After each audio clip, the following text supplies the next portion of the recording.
This is an orientation and a startup video for the Graphic Whizard XDC coder. Let's review the control panel. On the top left-hand side here, there's a key, and the key is utilized to power up the control panel. So we're going to turn that on.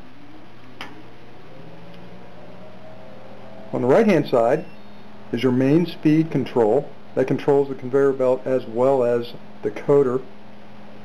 And right below the key is an infrared. That adjusts the amount of infrared or the infrared heat that you would utilize if you have a substrate that requires heating the material up or the ink up on the substrate in order to get the coating to adhere to it. Usually we'll keep this at a low setting. To the right of the infrared lamp controller is the UV chemistry pump. That pump is variable, so you can adjust the amount of flow that goes into the rollers. And right below that is the emergency stop switch.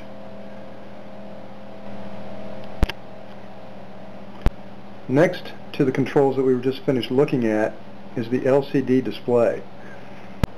This panel, the LCD panel, is touch sensitive, so if you were to touch any of the buttons, it does activate, so be aware of that. Forward is the production mode.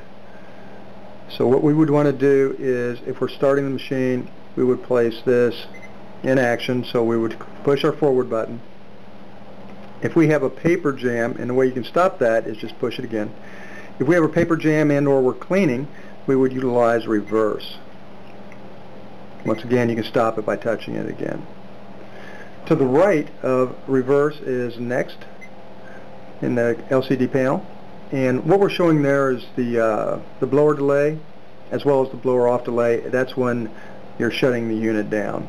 I would recommend keeping those settings. After that, you have an hour meter, and that gives you an idea of how long this unit has been utilized in service, and it helps you with determining when you want to change out the UV lamp and the infrared lamps. Let's return. So we're back at the main screen. Right below forward is the clutch. So if we are in forward, so we've activated the conveyor belt, and we want to turn the coder on, in other words the rollers in the coder, we would want to utilize this clutch. Note that there's a speed indication at 7.2. You want to have that at 9 or less before you engage the clutch. Otherwise it just simply won't engage. So we're at 7.2. If we hit the clutch, that's going to start the rollers, and now the rollers are moving. At that point, what you would want to do is turn the pump on for the chemistry, and the way you do that is this button right here. So if we were to engage, now I'm going to disengage the clutch so you can hear a little better.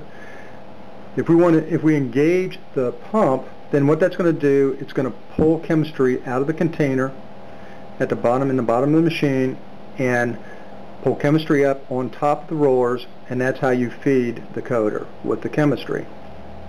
Alright, right below clutch you have infrared lamp.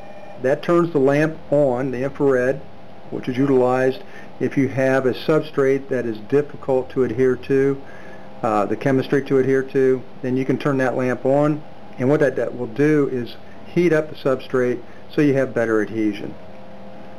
Next to the right side of IR lamp, this one here, is UV lamp, and that fires the UV lamp. That's what does the drying of the chemistry. It actually polymerizes or cross-links the chemistry. Right below IR lamp is the blower. That exhausts any fumes that you may have out of the unit, mostly heat. The only fumes you would get is when you heat some of these stocks, they have some sizing or some material in there that could have a slight odor, but usually you don't indicate, it's not noticeable. Nice thing about this is the chemistry itself is a zero VOC chemistry, so you get very little odor from that.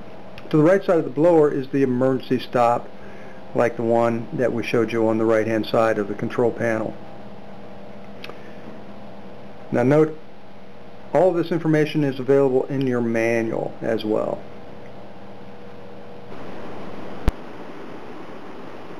Now we're going to review the manual roller coater controls. And the first one you see there on the top is the metering pressure. And right now we have, as this indicates, we have as little pressure as possible. To add pressure, metering roller against the application roller, we would simply turn this toward the internal portions of the roller coater in order to apply pressure. So the metering roller determines how much chemistry you lay down and also how smooth the chemistry is on the substrate. Application pressure is the amount of pressure that is applied to the substrate and will also influence how it looks. The application pressure is pressure against the bottom roller. So we can adjust that by applying pressure against that bottom roller, which will dictate how the coating looks on the substrate and also can affect the lay down as well. The wiper blade pressure, that's the amount of pressure that is applied to a scraper blade that pulls the chemistry off the bottom roller. When you're not sending a sheet through, then the chemistry is applied to the bottom roller. In order to keep the chemistry off the backside of the substrate, you just simply engage the wiper blade pressure so that way it scrapes the chemistry off the bottom roller.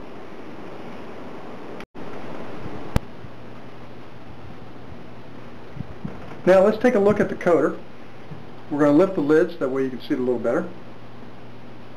This is the chemistry filler tube. In other words, chemistry is pumped up in here, drops in between the metering roller, which is the chrome roller, and the application roller, which is this copper looking. It's actually a felt. It is porous.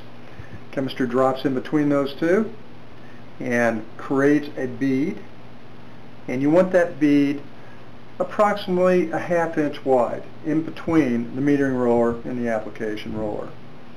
When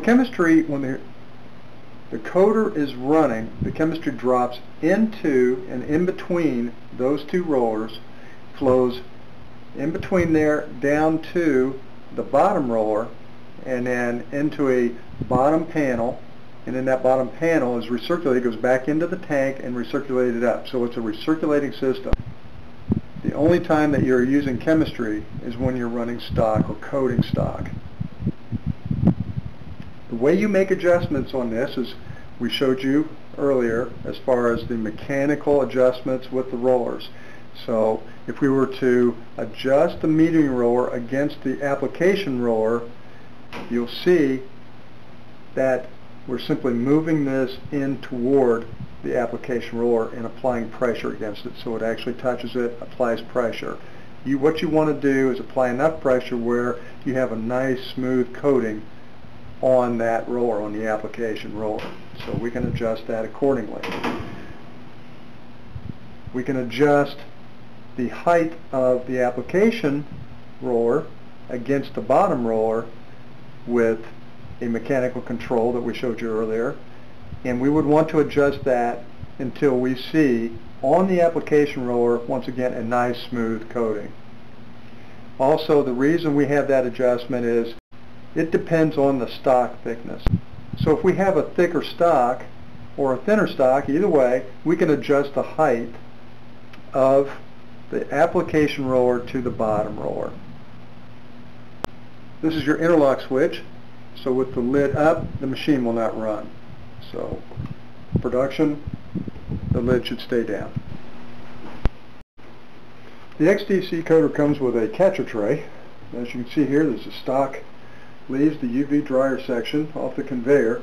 It'll hit the backstop, and these two guide plates on either side can be adjusted easily because they're magnetic. So you can slide them or pick them up and move them, and the backdrop can be slid backwards or forwards. Pretty simple.